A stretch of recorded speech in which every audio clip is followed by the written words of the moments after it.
மிதுன ராசி மிதுன லக்ன ஆண்களுடைய வாழ்க்கை, அவருடைய வாழ்க்கை சூழல், அவருடைய குணாதிசயங்கள், அவருடைய நன்மை தீமைகள், அவருடைய ப்ளஸ் மைனஸ் அத்தனையுமே ரொம்ப தீர்க்கமாக நம்ம பார்க்க போகிறோம். புதன் அப்படிங்கிறப்ப நண்பர்கள், புதன்னாலே நண்பர்களை தான் குறிக்கும். இப்போ நண்பர்களுக்காக என்ன வேணாலும் செய்யக்கூடிய அமைப்பில் இந்த மிதுன ராசி மிதுன லக்னம் இருக்கும். நண்பன் கேட்டானா அவனுக்காக என்ன வேணாலும் செஞ்சிடுவாங்க. ஆனால் சோகம் என்னென்னா அந்த நட்பாலேயே இவங்க அவஸ்தையும் படுவாங்க. ஏன்னா இது ஒரு காற்று ராசி. இந்த காற்று என்ன பண்ண, காற்றை அடைச்சி வச்சிங்கன்னா அதுவே ஒரு மிகப்பெரிய ப்ரெஷர் தான் இல்லையா? அப்படியே பலூன் மாதிரி உடஞ்சி, பலூன் உடையும் போது எவ்வளோ பெரிய சத்தத்தோடு உடையுது. சாதாரண பலூன் 5 ரூபா பலூன், அதுக்குள்ளே காற்றை ஊதி அடைச்சிடுறீங்க இல்லையா? முடிச்சு போட்டு அடைச்சிடுறீங்க, அப்படி நிற்கிது. ஒரு சிறு ஓட்டை அப்படி போட்ட உடனே டப்புன்னு வெடிக்குது இல்லையா? அதாங்க மிதுனம். நீங்கள் அதை அடக்கி வைக்க ஒரு நாள் வெடிச்சுக்கிட்டு வெளில வந்து அதை சிறைப்படுத்தி குடும்பத்தார் என்ன பண்ணுவாங்கன்னா, நீ நல்லா இருக்க, உழைக்கிற, நிறைய சம்பாதிக்கிற, நீ எங்களுக்குள்ளேயே இரு, நீ உன்னுடைய அத்தனை உழைப்பு எங்களுக்கு மட்டுமே கிடைச்சா போதும்னு சொல்லி அவர் ஒரு ஏடிஎம்மாகவே பயன்படுத்துவாங்க. அந்த பணம் அந்த ஏடிஎம் மெஷின் போலவே பயன்படுத்துவாங்க. அதனால் என்ன ஆகும்னா ஒரு சில வெறுத்து, ஏன்னா அதை காற்றுன்றது நீங்கள் அடைச்சே வைக்க முடியாது. என்னைக்குனாலும் அது உடஞ்சி ஆகும், வெளியே ஏறி ஆகும். சைக்கிள் டயரில் காற்று அடித்தாலும் அது பஞ்சர் ஆகும், இல்லை அது காற்று இறங்கியே தீரும். மனித உடலுக்கே காற்று இருக்குது. காற்று இல்லைன்னா நீங்கள் செத்துருவீங்க. சரி, வெளியில் வருவோமேன்னு சொல்லி வெளியில் வரும்போது இவரை நன்கு பயன்படுத்திக்கிட்டு, இப்போ ஒரு பெண் கிடைக்கிறாங்க அப்படின்னா அந்த பெண் இவருடைய அந்த அந்த அந்த அன்பை நல்லா சாறு புளிகிறது போல புளிஞ்சிட்டு அப்படியே விட்டு போயிடுவாங்க.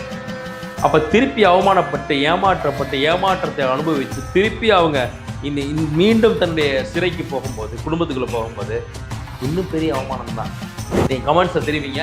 நிச்சயமாக ஏதோ ஒரு சந்தர்ப்பத்தில் ஏதோ ஒரு இடத்துல மனைவியால் மிக பகிரங்கமாக பப்ளிக்காக நீங்கள் அசிங்கப்பட்டிருப்பீங்க, அவமானப்பட்டிருப்பீங்க. இல்லை குறைந்தபட்சம் அவர்களுக்காக நீங்கள் பண ரீதியாக, பொருளாதார ரீதியாக ஒரு சிரமத்தை அனுபவிச்சிருப்பீங்க, பண இழப்பை நீங்கள் சந்திச்சே இருப்பீங்க. நீங்கள் அவங்களுக்காக ஒரு செலவு பண்ணி அதனால் நல்ல பேரும் வந்திருக்காது, பணமும் நஷ்டமாயிருக்கும். வணக்கம். ஏற்கனவே நம்ம இதே சேனலில் மேஷராசி தொடங்கி மீன ராசி வரைக்கும் இருக்கக்கூடிய மேஷராசி மேஷ லக்னம், மீன ராசி மீன லக்னம் வரைக்கும் இந்த 12 ராசி லக்னம் சார்ந்த பெண்களுடைய குணாதிசயத்தை பற்றி நம்ம பேசியிருந்தோம். அது மக்களுடைய ஏகோபித்த ஒரு பாராட்டுக்களையும் நன்மதிப்பையும் பெற்றது. அந்த வகையில் அதுக்கப்புறம் தொடர்ந்து ஆண்கள், அவங்களுக்கு மேஷராசி ஆண்களில் தொடங்கி மீன ராசி மீன லக்னம் ஆண்கள் வரைக்கும் பேசுங்க சார் அப்படின்னு சொல்லி கேட்டிருந்தாங்க. அதற்கான வாய்ப்பை கேம் சேஞ்சர் நிறுவனத்தார் எனக்கு வழங்கியிருக்கிறாங்க. நாம் இன்று மேஷராசி மேஷ லக்னம் ஆண்கள் அவங்களுடைய குணாதிசயங்களை பற்றி நம்ம விரிவாக பார்க்க போகிறோம். உங்கள் எல்லாருக்கும் இது ஒரு பயனுள்ள தகவலாக இருக்கும்னு நம்புகிறேன்.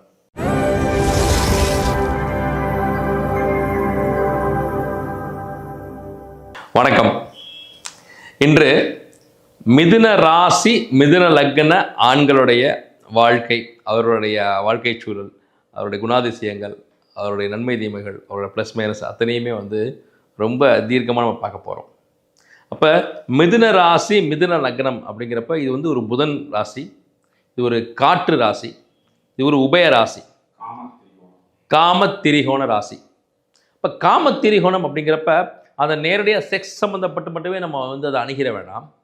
இந்த மிதுன ராசி மிதுன லக்ன ஆண்களுக்கு இந்த உலகத்தில் இருக்கக்கூடிய அத்தனை சந்தோஷமான விஷயங்கள், லௌகிக விஷயங்கள் எல்லாத்தையுமே நம்ம அனுபவித்து பார்த்துடணும் அப்படிங்கிற அந்த ஒரு நோக்கமும் அந்த ஒரு எண்ணமும் இருக்கும். எது ஒன்றிலுமே ரசனையோடு இருப்பார்கள். உண்ணும் உணவு, சாப்பிட்ற டீ காப்பிலேருந்து, உடுத்துகிற உடையிலேருந்து, தன்னுடைய வீடு, தன்னுடைய ஆஃபீஸு, தன்னுடைய வசிப்பிடம், தான் பயன்படுத்துகிற பொருட்கள், இது எல்லாத்துலேயுமே, ஈவன் தான் லவ் பண்ணுற பொண்ணு, தன்னுடைய மனைவி, குழந்தைகள், எல்லாத்துலேயுமே ஒரு நேர்த்தி, ஒரு அழகு, ஒரு சிறப்பான விஷயத்தை மட்டுமே நம்ம அனுபவிக்கணும் வாழ்க்கையில் அப்படிங்கிற எண்ணம் இருக்கும். எல்லாத்துலேயுமே தி பெஸ்ட் எது அப்படிங்கிறத மட்டும்தான் அவங்க தேடுவாங்க. ஒரு பகுதி இருக்குது அப்படின்னா அவங்க வாழும் பகுதியில் எங்கெங்கே என்னென்ன கிடைக்கும், எது பெஸ்ட்டு அப்படிங்கிற அந்த நுணுக்கங்களும் அந்த தேடலும் அவங்களுக்கு இருக்கும். எல்லோரும் எடுக்கிற இடத்துல ட்ரெஸ் எடுக்க மாட்டாங்க, எல்லோரும் சாப்பிட்ற ஹோட்டலில் போய் சாப்பிட மாட்டாங்க. இவங்களுக்கு தெரியும் எங்கே எது நல்லா கிடைக்கும், எங்கே எது பெஸ்ட்டாக இருக்கும் அப்படிங்கிறது. அப்போ இந்த தேடலே அவங்களோட வாழ்க்கையாகவே இருக்கும். ரெண்டாவது பார்த்திங்கன்னா, புதன் அப்படிங்கிறப்ப நண்பர்கள், புதன்னாலே நண்பர்களை தான் குறிக்கும். இப்போ நண்பர்களுக்காக என்ன வேணாலும் செய்யக்கூடிய அமைப்பில் இந்த மிதுன ராசி மிதுன லக்னம் இருக்கும். நண்பன் கேட்டானா அவனுக்காக என்ன வேணாலும் செஞ்சிடுவாங்க. ஆனால் சோகம் என்னென்னா அந்த நட்பாலேயே இவங்க அவஸ்தையும் படுவாங்க. எங்கேயாவது கேரண்டி கையெழுத்து போட்டுறது, சாட்சி கையெழுத்து போட்டுறது, உனக்காக நான் நிற்கிறேன்னு சொல்கிறது. இவர் நின்றுக்கிட்டே இருப்பார், அவன் போயிடுவான். இது எப்படி? அப்போ இந்த நட்பால் அவமானத்தையோ இழப்பையோ சந்திக்காத மிதுன ராசி மிதுன லக்னமே இல்லை எனலாம். எங்கேயாவது போய் வழக்குகளில் வம்பு வழக்குகளில் மாட்டிக்கிட்டு அவன் வாங்கின கடனுக்கு இவர் கையெழுத்து போட்டு அந்த கடனுக்கான வட்டி இவர் கட்டிக்கிட்டு இருக்கிறது, அவன் அப்ஸ்காண்ட் ஆயிடுறது. ஆனால் என்னென்னா இறுதி வரைக்குமே ஒரு நல்ல நட்புக்காகவே இவங்க தொடர்ந்து போராடிக்கிட்டே இருப்பாங்க. இவங்க நட்பின் பேரில் ஏமாற்றப்பட்டுக்கிட்டே தான் இருக்கிறாங்க. ஆனாலும் இவர்கள் நட்பு பாராட்டுவதை விடுவதே இல்லை. ரெண்டாவது இன்னொரு முக்கியமான விஷயம், இவர்களுக்கு ஹாஸ்யம், அந்த சிரிப்பு, அந்த சந்தோஷம், அந்த ஜோக்கு, அந்த நக்கல், நையாண்டி, எதிரில் இருப்பவரை காயப்படுத்தாமல் அவரும் சேர்ந்து சிரிக்கும்படியான அந்த டீசிங், அந்த ஹாஸ்யம், அந்த நக்கல் நையாண்டி பண்ணக்கூடிய அந்த திறமை இவங்களுக்கு உண்டு. ஒருத்தரை போலவே இமிட்டேட் பண்ணி பேசுறது, ஒருத்தரை அப்படியே நகல் எடுத்து பேசுறது. அதாவது இவங்களுக்கு புறம் பேசுறது வராது. ஏன்னா அந்த புறம் பேசுறது அவங்களுக்கு பிடிக்காது, இயல்புலேயே வந்து அவங்களுக்கு பிடிக்காது. ஏன்னா சம்மந்தப்பட்டவர் முன்னாடியே அவங்க கலாய்ச்சிடுறாங்க. அப்போ அவங்க இல்லாதப்ப பேச வேண்டிய அவசியம் இல்லைல்ல. ஒரு விஷயம் அங்கே வந்து நகைப்புக்குள்ளதாக இருக்குன்னா ஃபேஸ் டு ஃபேஸு அவர் முன்னாடியே வச்சு நீ இப்படி பண்ணுவ பாரேன் இந்த டைமில் அப்படின்னு சொல்லுவாங்க.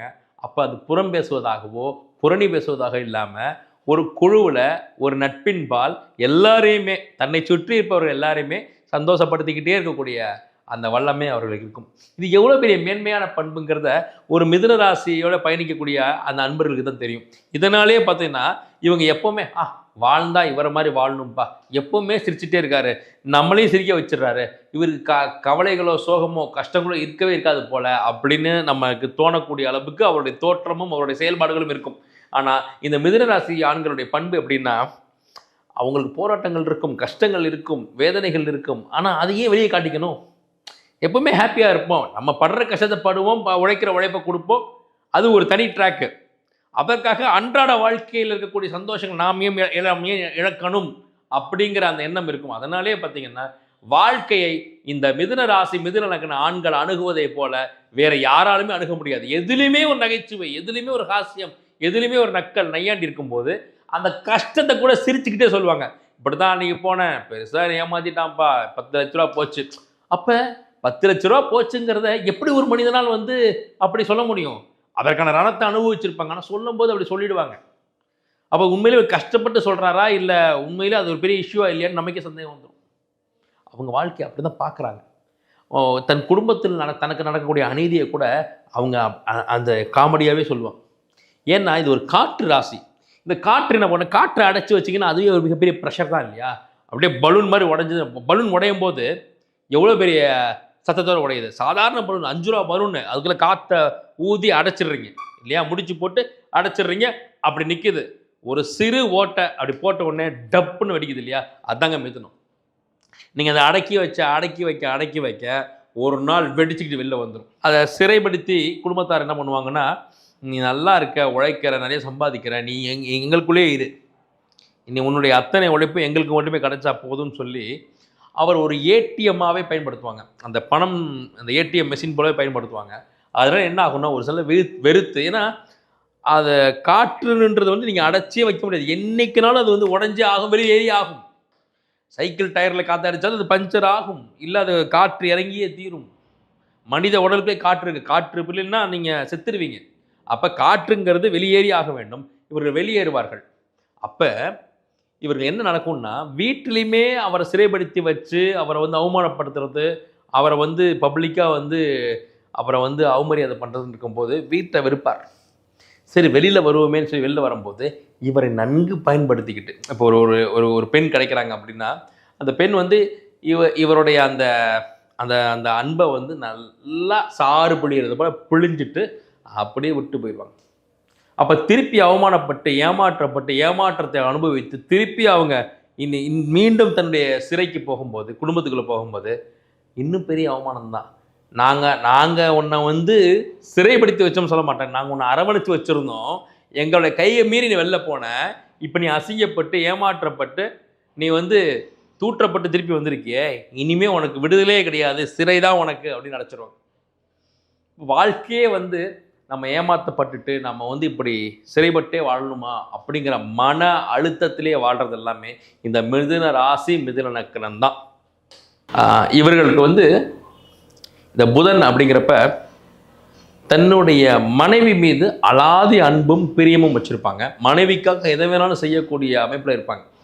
ஆனால் சோகம் என்னென்னா, ஏதோ ஒரு காலகட்டத்தில் மனைவியால் மனவேதனைப்படுவதும் மனைவியால் அவமதிக்கப்படுவதும், அதுவும் பொதுவெளியில்.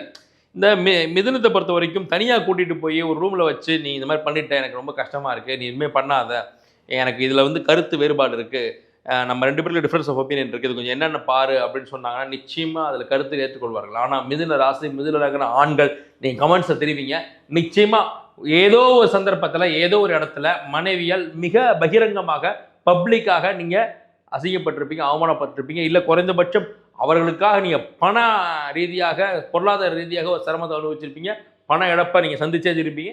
நீங்கள் அவங்களுக்காக ஒரு செலவு பண்ணி அதனால் நல்ல பேரும் வந்திருக்காது, பணமும் நஷ்டமாக இருக்கும். இந்த மிதுன ராசி மிதுன லக்ன ஆண்களுக்கு பார்த்தீங்கன்னா இயல்பிலேயே அவங்க புதனுடைய ராசி புதனுடைய லக்னம்ங்கிறனால அறிவு கூர்மை ரொம்ப ஜாஸ்தியாக இருக்கும். எது ஒன்றையுமே கற்றுக்கிட்டு நம்ம வந்து அதை நம்ம தெரிஞ்சுக்கலாம். இவங்களை பொறுத்த வரைக்கும் ஒன்று அவங்களோட தாய்மொழியில் இருக்க போது, இல்லைன்னா புழங்கக்கூடிய லாங்குவேஜ் இங்கிலீஷில் இருக்க போது, அதனால் எதாக இருந்தாலும் நம்ம வந்து ஒரு கை பார்த்துடலாம் அப்படிங்கிற தைரியம் இருக்கும். அப்போ எந்த டிபார்ட்மெண்ட்டில் அவங்களை தூக்கி போட்டாலும், எந்த துறையில் அவங்களை தூக்கி போட்டாலும் அதில் வந்து நீந்தி கரை சேர்ந்திருக்கக்கூடிய அந்த அறிவாற்றலும் அந்த புத்தி கூர்மை அவர்களுக்கு ரொம்ப அதிகமாக உண்டு. ஆனால் ஃபினான்ஷியல் மேனேஜ்மெண்ட்டில் நிச்சயமாக அவங்க கோட்டை விட்டுறாங்க அப்படிங்கிறது தான் இங்கே உண்மை. அதிலும் பெரும்பாலான மிதுன ராசி மிதுன லக்ன ஆண்களுக்கு பார்த்திங்கன்னா ஷேர் மார்க்கெட் ட்ரேடிங்கில் வந்து ஒரு ஆர்வம், ஒரு தூண்டுதல் ஏற்பட்டு அதில் ஆரம்பத்தில் வெற்றி பெறதுனால அது அடிக்ட் ஆகி, ஆனால் அதை முறைப்படி கற்றுக்கிறதுக்கு முன்னாடி அவங்க நிறைய அதில் பணத்தை இழந்து ஃபினான்ஷியல் ரீதியாக மிகப்பெரிய அடி வாங்கக்கூடியது எல்லாமே இந்த மிதுன ராசி மிதுன லக்னம் தான். பெரும்பாலும் பார்த்தீங்கன்னா கொடுத்த இடத்துல இருந்து பணம் வர்றதில்ல, பணம் போய் லாக் ஆகிடுறது, எங்கேயா போய் பணத்தை கொடுத்து அது பணம் லாக் ஆகிடுறது, எங்கேயா பணத்தை கொடுத்து ஏமாந்துடுறது, வாங்கினவன் திருப்பி கொடுக்காம போடுறது, இது எல்லாமே இது வந்து கோர்ட்டு கேஸ் வரைக்கும் போய் அதற்காக வம்பு வழக்குகளை சந்திக்கிறது எல்லாமே இந்த மிதுன ராசி மிதுன லக்னத்துடைய சாபம் அப்படின்னே சொல்லலாம். ரெண்டாவது, இவங்களுக்கு இந்த ஃபினான்ஷியல் பணத்தை சம்பாதிச்சிடணுங்கிற எண்ணமும் அதை சம்பாதிக்கக்கூடிய ஒரு சரியான வழி தெரியாமல் இவர்களாக சில விஷயங்களை முயற்சித்து பார்த்து அந்த முயற்சிகளால் மிகப்பெரிய மனவேதனைகளையும் பண இழப்புகளையும் சந்திக்கக்கூடியது எல்லாமே இந்த மிதுன ராசி மிதுன லக்னத்துடைய தொடர்ச்சியான ஒரு தோல்வியாகவே இது இருக்கிறது. இவர்களுக்கு மிதுன ராசி மிதுன லக்ன ஆண்களுக்கு பார்த்திங்கன்னா ஒரு சில நேரங்களில் ஒரு வேகமும் வெறியும் வந்துடும். அதனால் அவங்களுக்கு வந்து ஆத்திரக்காரனுக்கு புத்தி மட்டுங்கிற மாதிரி வேகமாக துரிதமாக செய்கிறோம்னு சொல்லி தவறாக செஞ்சிடுறது. வேகத்தில் ரொம்ப முக்கியம் நிதானம் தான். நிதானத்துடன் கூடிய வேகம் தான் எப்போவுமே வெற்றியை கொடுக்கும். இவர்களுக்கு அதிவேகமாக வந்து செயல்பட்டு அந்த அதிவேகமே மிகப்பெரிய நஷ்டங்களையும் கொடுத்துரும். குறிப்பாக வந்து பார்த்திங்கன்னா நிலம் சார்ந்து, சொத்துக்கள் சார்ந்து, ப்ராப்பர்ட்டி, இதில் வந்து மிகப்பெரிய தவறான முடிவுகளை எடுத்து அதில் பணம் முடங்கி போகிறதோ இல்லை பணத்தை இழக்கக்கூடிய அமைப்போ இந்த மிதுன ராசி மிதுன லக்ன ஆண்களுக்கு துல்லியமாக ஏற்பட்டுறது. அதில் ஒரு மனவேதனை அவங்க அனுபவிச்சிடுறாங்க. அதாவது இந்த ஃபைனான்ஸ் அப்படிங்கிறது அந்த அந்த அந்த அந்த நிதி அப்படிங்கிறது ஒரு மிகப்பெரிய ஒரு வலை, ஒரு சிக்கல் தான் அது. அந்த வலையில் வந்து மிதுன ராசி மிதுன லக்னம் ரொம்ப சுலபமாக அந்த வலையில் சிக்கிடுறாங்க. அது ஒரு ட்ராப்பு, ஃபினான்ஷியல் ட்ராப் தான் அது. காசை சம்பாதிச்சுனுங்கிற வெறி என்ன பண்ணும், தவறான ட்ராப்பில் போய் இவங்க விழுந்துருவாங்க. Credit card, EMI, loan, stock market, trading, இந்த மாதிரி மிக குறுகிய காலத்தில் நிறையா சம்பாதிச்சிடணுங்கிற வேட்கை வெறி வந்து இந்த மிதுன ராசி மிதுன லக்னத்துக்கு இருக்கும். அது தவறில்லை.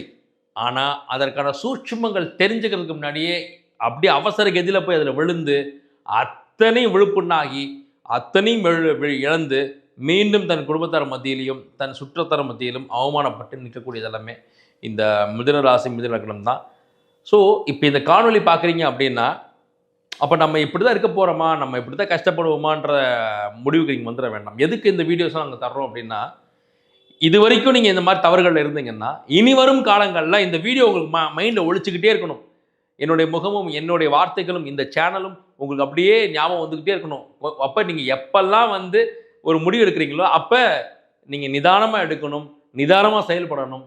ஒரு ப்ராப்பர்ட்டி வாங்குறதுக்கு முன்னாடி அதை ஆராய்ந்து பல பேர்கிட்ட அந்த பத்திரத்தை கொடுத்து, ஏன்னா பத்திர சிக்கல் கண்டிப்பாக மிதுன ராசி மிதுன லக்ன ஆண்களுக்கு கண்டிப்பாக வரும். டாக்குமெண்ட் இஷ்யூஸ், ப்ராப்பர்ட்டி இஷ்யூஸ் இல்லாத மிதுன ராசி மிதுன லக்ன ஆண்களே இல்லை எனலாம். அப்போ நீங்கள் ப்ராப்பர்ட்டி வாங்குறதும் அதில் அது சார்ந்த டாக்குமெண்ட்ஸையும் தீர விசாரித்து தான் ஒரு இடத்துல கையெழுத்து போடணும். கையெழுத்து போட்டுட்டீங்கன்னாலே அங்கே பிரச்சனை தானே. அப்போ உங்களுடைய ஸ்டாம்ப் நீங்கள் அடிக்கிறதுக்கு முன்னாடி 1000 முறை சிந்தித்து இந்த வார்த்தைகள் உங்கள் மைண்டில் வந்து ஒழிச்சு அதன் பிறகு நீங்கள் செயல்பட்டீங்கன்னா மிதுன ராசி மிதுன லக்னம் எப்போது வெற்றி. இந்த வீடியோ மூலமாக ஒரு மிதுன ராசி மிதுன லக்ன ஆண் தன் வாழ்வில் ஜெயித்தாலும் இந்த வீடியோ அதற்கான பலன் அடைஞ்சதாக தான் அர்த்தம். ஸோ கண்டிப்பாக இந்த மிதுன ராசி மிதுன லக்ன ஆண்களுக்கு 5ம் 6ம் அதிர்ஷ்டமான எண்கள். இவர்களுக்கு மரகத பச்சையும் ப்ளூ சஃபயர் இது ரெண்டுமே வந்து நல்ல ஒரு ராசியான இவர்கள் வெற்றியை தரக்கூடிய ஜெம்ஸ்டோன்ஸ். இவர்களுக்கு பெருமாள் வழிபாடு புதன்கிழமையிலும் சனிக்கிழமையிலும் பெருமாள் வழிபாடு மிகப்பெரிய வெற்றியை தன்னகத்தே அடைந்துவிடும். ரொம்ப மகிழ்ச்சி. ஜாதகம் பார்க்குறதுக்கு கீழே டிஸ்பிளே பண்ணக்கூடிய நம்பரில் நீங்கள் கன்சல்டேஷன் பண்ணிங்கன்னா, நீங்கள் ஃபோன் பண்ணிங்கன்னா கன்சல்டேஷனுக்கு அப்பாயின்மெண்ட் போட்டு கொடுப்பாங்க. நீங்கள் கண்டிப்பாக பார்த்துக்கலாம். அதே போல் பிரசன்னம் பார்க்குறதுக்கு ஜாதகம் பார்க்குறதுக்கு நாங்கள் வெளிநாட்டு பயணங்களாக வரது காத்திருக்கிறோம். இப்போ ஜூலை மாதம் 11ஆம் தேதியிலிருந்து 18ஆம் தேதி வரைக்கும் July 11th to 18th Malaysia வர்றோம். உங்களுக்கு கன்சல்டேஷன் வேணும் அப்படின்னா கீழே இருக்க எண்ணுக்கு ஃபோன் பண்ணிங்கன்னா அப்பாயின்மெண்ட் ஃபிக்ஸ் பண்ணி தருவாங்க. அந்த நம்பருக்கு அப்பாயின்மெண்ட் ஃபிக்ஸ் பண்ணிவிட்டு நீங்கள் நேரடியாக மலேசியாவில் என்னை சந்திக்கலாம். நம்ம பிரசன்னம் பார்த்து தரேன் உங்களுக்கு. நன்றி.